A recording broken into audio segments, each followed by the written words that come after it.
Welcome back. వచ్చే నెలలో జరగనున్న వన్డే ప్రపంచ కప్ కోసం భారత్ క్రికెట్ జట్టును ఇవాళ ప్రకటించారు. 15 మందితో కూడిన జాబితాలో సంచలన నిర్ణయాలు ఏవీ చోటు చేసుకోలేదు. అందరూ ఊహించినట్టు డాషింగ్ క్రికెటర్ యువరాజ్ సింగ్ ను ఎంపిక చేయలేదు. గాయపడిన రవీంద్ర జడేజా కోలుకునేందుకు మరో 2 రోజులు మిగిలి ఉండడంతో అతన్ని కొనసాగించాలని నిర్ణయించారు. దీంతో ధావన్, రోహిత్, రహానెలో తమ చోటు నిలుపుకోగా బౌలింగ్ లో ఉమేష్ యాదవ్, ఇషాంత్ శర్మ, భువనేశ్వర్ కుమార్, వరుణ్ అరోన్లకు చోటు దక్కింది. స్పిన్ విభాగంలో అశ్విన్తో పాటు అక్షర్ పటేల్కు అవకాశం ఇచ్చారు. న్యూజిలాండ్, ఆస్ట్రేలియా సంయుక్తంగా ఆతిథ్యమిస్తున్న ప్రపంచ కప్ వచ్చే నెల 14 నుంచి మొదలు కానుంది.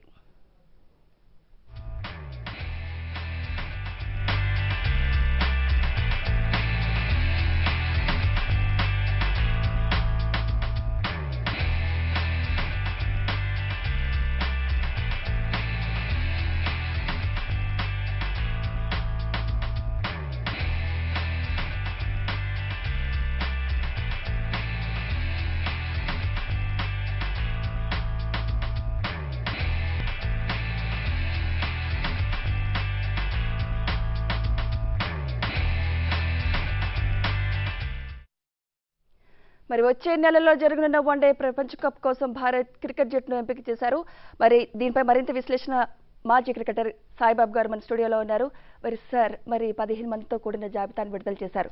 మరి ఇందులో ఎక్కువగా సీనియర్స్ కి పట్టం కట్టలేదు, అలాగే ప్రాబబుల్స్ లో కూడా చూసుకుంటే సీనియర్స్ ఎంపిక చేయలేదు. దీన్ని అంతా మీరు ఎలా విశ్లేషిస్తారంటారు? ఇది ఎట్లా ఉంటుంది, world cup is different from any other. ఇది ప్రెస్టేజ్, మనం డిఫెండింగ్ ఛాంపియన్స్. దీనికి యంగ్స్టర్స్ని ఎక్కువ గ్రూమ్ చేస్తూనే ఉన్నారు. లాస్ట్ 1 year నుంచి ఈ వరల్డ్ కప్ గురించి గ్రూమ్ చేస్తున్నారు. అండ్ బ్రాండ్ అంబాసిడర్ కింద మన తండూల్కర్ ఉన్నారు. Seniors already there, Dhoni is there, Kohli already వీళ్ళంతా ఉన్నారు. అందుకని యంగ్స్టర్స్ని ఎక్కువ తీసుకుంటేనే మనకి వాళ్ళంతా ఫామ్లో ఉన్నారు. అప్పటికి యువరాజ్ సింగ్ కూడా కొంచెం లేట్గా ఆయన ఫామ్లోకి వచ్చారు. అయినా కానీ మిగతా టీం అంతా పర్ఫెక్ట్గా సూట్ అయింది మేడం. Combinations very good. మంచి టఫ్ టీం ఉంది ఇండియా అయితే ఇప్పుడు ప్రెసెంట్ మేడం. ఓకే, మరి యువరాజ్ సింగ్ విషయానికి వస్తే ఆయన్ని ఎంపిక చేయకపోవడం సరైందే అంటారా? ఆయన ఫామ్లో వస్తానికి కొంచెం లేట్గా వచ్చారు మేడం. ఇప్పుడు అదే ఒక 3-4 months బ్యాక్ ఆయన ఇదే 4 centuries ఇప్పుడు ఈ మధ్య కొట్టారు. ఆయన వెరీ గుడ్ బ్యాట్స్మెన్. ఆయనకి అసలు టీంలో ఛాన్స్ ఉండాలి కంపల్సరీగా. But this is tremendous competition middle ఆర్డర్లో. ఆ కాంపిటీషన్లో తట్టుకుని రావాలంటే ఈయన ఇప్పటికే ఆయనకి ఛాన్సెస్ ఉన్నాయి.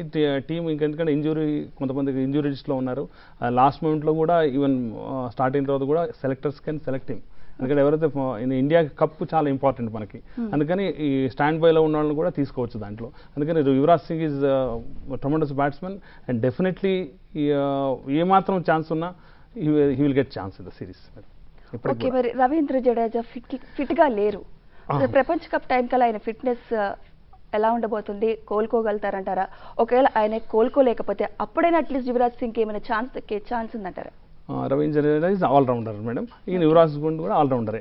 ఎందుకంటే ఇంకా 1 month టైం ఉంది. దీనికి ఆ టైప్ ఆఫ్ ఇంజురీ అది సివియారిటీ ఇంజురీ తెలియదు మనకి. నెక్స్ట్ మంత్ 14th వరకు టైం ఉంది మనకి. అప్పటి వరకు ఈయన రికవరీ కాకపోతే Yuvraj Singh definitely is first stand బైలో ఉండొచ్చు. ఆయన వెళ్తానికి definitely selectors will give chance to Yuvraj Singh అండి. ఇది చాలా అవసరం. యువరాజ్ సింగ్ ఛాన్స్ ఇస్తాం ఈ టైంలో వరల్డ్ కప్ గెలుస్తానికి. ఆస్ట్రేలియా వీళ్ళతో ఎదురు తిరిగి మనం చేయాలంటే వాళ్ళ వికెట్స్ మీద మనం ఆడుతున్నాం. అందుకని యువరాజ్ సింగ్ ఆల్రెడీ చాలా స్కోర్స్ చేశాడు అక్కడ. అందుకని ఆయనకి ఛాన్స్ ఇవ్వాలని ఎనీ ఇంజురీ అయితే. అంతగా అనుభవం లేని అక్షర్ పటేల్కు ఛాన్స్ ఇవ్వడం ఎంతవరకు? అక్షర్ పటేల్ ఐపీఎల్ దీంట్లో వీళ్ళంతా ఏంటంటే నాట్ ఓన్లీ 3 format 4 format దీంట్లో ఇండియాలో సెలెక్షన్స్ అవుతాయి madam. 1day 2020 and other things also. దాంట్లో మొత్తం దీన్ని బట్టి దాంట్లో నుంచి ఫామ్ తీస్తారు సెలెక్టర్స్. జనరల్గా ఐపీఎల్ ఉంటుంది, దాంతో రంజీ ట్రోఫీ ఉంటుంది, డులీప్ ట్రోఫీ ఉంటుంది. డిఫరెంట్ వీటిలో తీసుకుంటే ఈజ్ ఆల్సో ఇన్ ఫామ్. యంగ్స్టర్స్కి ఛాన్స్ కంపల్సరీ ఇవ్వాలి. Is also in form last 2 months నుంచి. అందుకని they might have given him. Okay, మరి ఆస్ట్రేలియా పిచ్ మీద ఈ లోకల్ క్రికెటర్లు ఏ విధంగా రాణించే అవకాశం ఉందంటారు? అది చాలా ఇంపార్టెంట్ మేడం. ఆస్ట్రేలియా, న్యూజిలాండ్ ఇద్దరు కలిసి ఈ వరల్డ్ కప్ హోస్ట్ చేస్తున్నారు. జనరల్గా టాప్ గ్రీన్ వికెట్స్ ఉంటాయి అండ్ ఫాస్ట్ బౌలర్స్కి చాలా అనుకూలంగా ఉన్నాయి. ఎందుకంటే వాళ్ళకి మోర్ ఫాస్ట్ బౌలర్స్ ఉన్న బౌన్సీ వికెట్స్ ఉంటాయి స్పెషల్గా. అందుకని మన వాళ్ళకి ఆల్రెడీ ఎక్స్పీరియన్స్ ఉంది. India played so many matches, వీళ్ళందరూ ఎంతోమంది స్కోర్ చేస్తున్నారు. కానీ బెటర్ ఛాన్స్ ఫర్ ఆస్ట్రేలియాకి మేడం. న్యూజిలాండ్కి తక్కువ ఉంది chances. But Australian wickets are fast wickets plus green top పెడతారు. అందుకని బౌన్సీ వికెట్స్లో ఆడగలగాలి మనం. వీళ్ళకి అట్లా ప్రాక్టీస్ ఇస్తారు. Board has given very good practice. 1 month నుంచి ప్రాక్టీస్ అవుతుంది వాళ్ళకి. ఆస్ట్రేలియన్ వికెట్స్ అనుగుణంగా వికెట్లు తయారు చేశారు, పిచ్చెస్ అన్ని తయారు చేసి వాళ్ళని ఆడిస్తున్నారు మేడం. రైట్, ఓపెనర్స్ గా ఎవరు దిగే అవకాశం ఉందంటారు? ఓపెనర్స్ అంటే ఇప్పుడు వాళ్ళిద్దరు అయితే ఉన్నారు మేడం. ఇప్పుడు ఓపెనర్స్ అంటే కొత్త వాళ్ళని ఎవరిని తీసుకోలేదు. ఆల్రెడీ వీ హ్యావ్ ఏ ఇద్దరు ఉన్నారు కదా మనకి. Rohit Sharma is there. Dhawan mostly is definitely is going to be opener madam. ఆయనతో రోహిత్ శర్మ నెంబర్ 3 పంపిస్తారేమో. And one of the youngsters they give chance అటువంటి వాళ్ళకి ఛాన్స్. అంటే ప్రస్తుతం ఆస్ట్రేలియా టూర్లో ధావన్ ఫెయిల్ అయ్యాడు కదా, మరి ఎలా అంటే ఉండబోతుంది? World cup is different madam. Definitely ఇది ఫామ్ అవుట్ ఆఫ్ ఫామ్ అనేది ఇట్ ఇస్ కంటిన్యూస్గా ఉండదు ఎవరికి. అందుకని ధావన్ ఆల్రెడీ ప్రీవియస్ ఈ మ్యాచెస్లో ఫెయిల్ అయ్యాడు. But he was in average ఫామ్లోనే ఉన్నాడు లాస్ట్ 1 year నుంచి. Then world cup is different. Definitely is going to give his performance madam. మరి ఈసారి అవకాశాలు ఎలా ఉన్నాయంటారు? డిఫెండింగ్ ఛాంపియన్ నిలబెట్టుకుంటారంటారు? డిఫెండింగ్ ఛాంపియన్స్ అంటే we are playing in Australia madam. That is Australia having a number 1 chance madam. ఎందుకంటే వాళ్ళ వికెట్స్ వాళ్ళకి అనుగుణంగా ఉన్నాయి. ఆస్ట్రేలియన్ టీం ట్రమండస్ ఫామ్లో ఉంది లాస్ట్ 6 months నుంచి. వాళ్ళు అన్ని మ్యాచ్లు ఆల్మోస్ట్ గెలుస్తున్నారు. Then the best players available ఉన్నారు. ఒకళ్ళిద్దరు ఇంజూర్డ్ అయినా కానీ సెకండ్ థర్డ్ ప్లేయర్స్ కూడా they are in tremendous form madam. Australia number 1 chance. Second India is having madam. Okay, then how about batting పరంగా ఎవరు కీ ప్లేయర్స్ అంటారు? కోహ్లీస్ ఉన్నారు, వీళ్ళంతా మన శిఖర్ ధవన్ వీళ్ళంతా ఉన్నారు. దే ఆల్ యంగ్స్టర్స్ అంతా. మన team batting side very good madam. Indian team is tremendous ఫామ్లో ఉన్నారు మనలో కూడా. ఇప్పుడు ఆ టైం కల్లా వచ్చేస్తారు ఎవరైనా కొంచెం అటు ఇటుగా కానీ. That Dhawan and all they definitely they give their best in the world cup madam. We are going to అంటే ఫస్ట్ ప్రిఫరెన్స్ అయితే in my opinion Australia is number 1 madam. Next chance for India only madam. How about bowling అంటారు? Bowling Ishant Sharma. Exactly madam. Ishant Sharma అంటే ఆ wickets అని top ఇది కాబట్టి Ishant Sharma is there. And Ishant Sharma will have a break madam. Definitely is bounce. జనరల్గా ఇక్కడ ఉన్న local వికెట్స్లో dead వికెట్స్లో కూడా use to bounce the ball. అందుకని అటువంటి టైప్ ఆఫ్ బౌలర్స్ ఆస్ట్రేలియాలో చాలా షైన్ అవుతారు madam. Because bounce wickets and green top wickets ఉన్నాయి కాబట్టి he got better chances to perform well. Right, అయితే ఓవరాల్గా చూసుకుంటే సీనియర్ల కెరీర్ ముగిసినట్టే అని భావించవచ్చు అంటారా?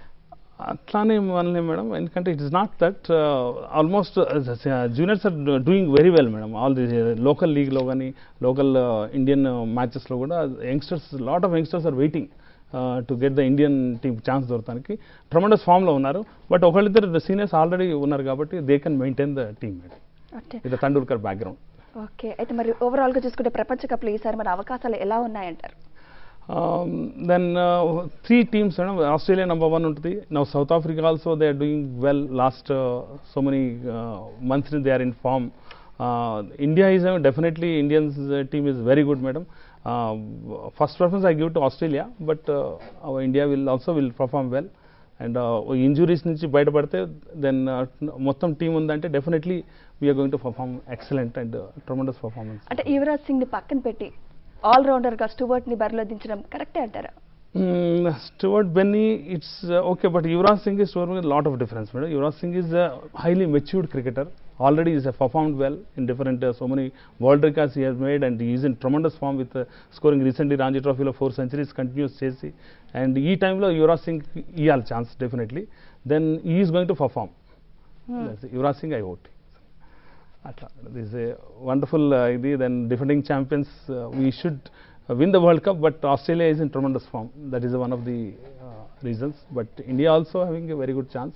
But other England and West Indies and all, they are not in form now. Right. And between Australia and India, madam, okay. Finals will be there. మన Australia దీన్ని చూసుకుంటే bowlers fail అయ్యారు. మరి వాళ్ళని సెలెక్ట్ చేయడం ఎంతవరకు కరెక్ట్ అంటే injury madam, injury లిస్ట్లో వాళ్ళు ఉన్నారు కాబట్టి 2-3 ఫాస్ట్ బౌలర్స్ ఇంజురీ లిస్ట్లో ఉన్నారు కాబట్టి they are failed. But on the whole they are very good players madam. Australians last 6 months very little changes in team. వాళ్ళు ఉన్నవాళ్ళు బాగా ఆడుతున్నారు. Then they are having better chances to win madam. Okay, అంటే ఈసారి ఎవరెవరు favourites అంటారు మన world కప్లో? ఇప్పుడు లీగ్ రౌండ్స్ తెలిసిపోద్ది madam. First anyhow India and Australia it is there, South Africa is there. But league rounds everybody will play 6 matches.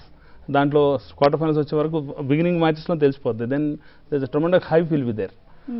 India of course lot of celebrities are there in India also, and world class players unnaru. And Australia of course number 1 team, and we are defending champions. That is we should know that, and our people will play definitely the best cricket in Australia. Then we are going to perform well. Right. Thank you Saibab garu, meer మా స్టూడియోకి వచ్చి మీ విశ్లేషణ మాకు అందించినందుకు చాలా thanks అండి. ఇవి ఈ బులెటిన్ విశేషాలు. మరో బులెటిన్లో మళ్ళీ కలుద్దాం. చూస్తూనే ఉండండి వాస్తవాలకు ప్రతిరూపం TV5.